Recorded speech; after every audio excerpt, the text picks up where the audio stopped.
do. We have people. I will indeed say to Mike Barnacle that is talking about.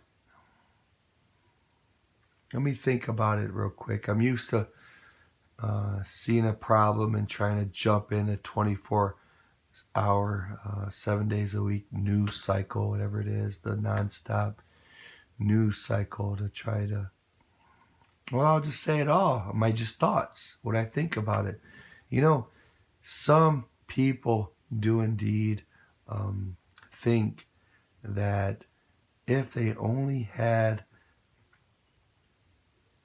an hour or two more with a loved one, if they, in fact, I mean, there's all kinds of options. I don't know, Barnacle, if you're a big Jesus guy or you trust in the Christian God, did but in fact, Satan has programmed men and women to be fearful, to be afraid of living life. Now, a lot of people that I want to go both ways with it. Now, if you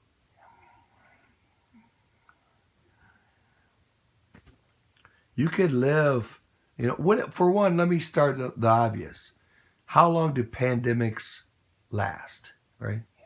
They said that the last pandemic in 2000 or 18, whenever it was, 100 years ago, whatever, and that it was 12 to 14 months long. Well, if in fact it started in February, then it should be close to being over. Should be very close to being over if you think about it, with exponential growth. Exponential growth. One person, 20 people, 80 people, whatever, or more than that.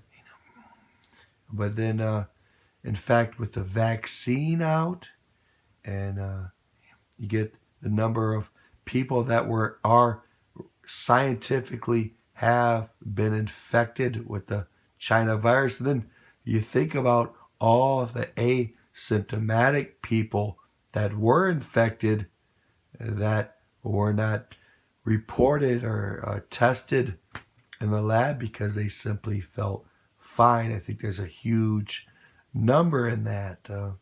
But the pandemic really should have been over. There's something strange going on. You guys are talking all these variants and this and that. Well, talk to your experts. It should be over or close to over. It should have been over.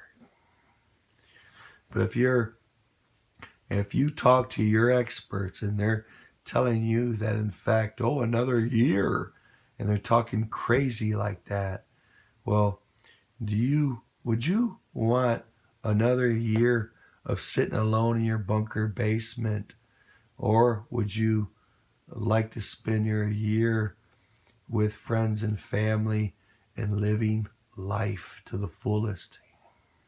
Would you rather be sitting in your bunker basement watching TV or hugging a dear loved grandson? Well, it's, God gives free will in the sense that he gives you a choice. And if I was you, I would pray to God, the Christian God. Your heart's calling out to see your family. A lot of people are. They've been put in fear by people that want them in fear because they can profit off of that fear. They can garner power off of that fear. And in fact, if I were you in your situation, your unique situation, and I would pray to God and ask for his direction. If you're asking me what I think, I would tell you, go see your family. Go love on them. Don't be afraid of you going to love your family, to hug them, to hold them. Don't let the fear of you dying stopping you from loving them.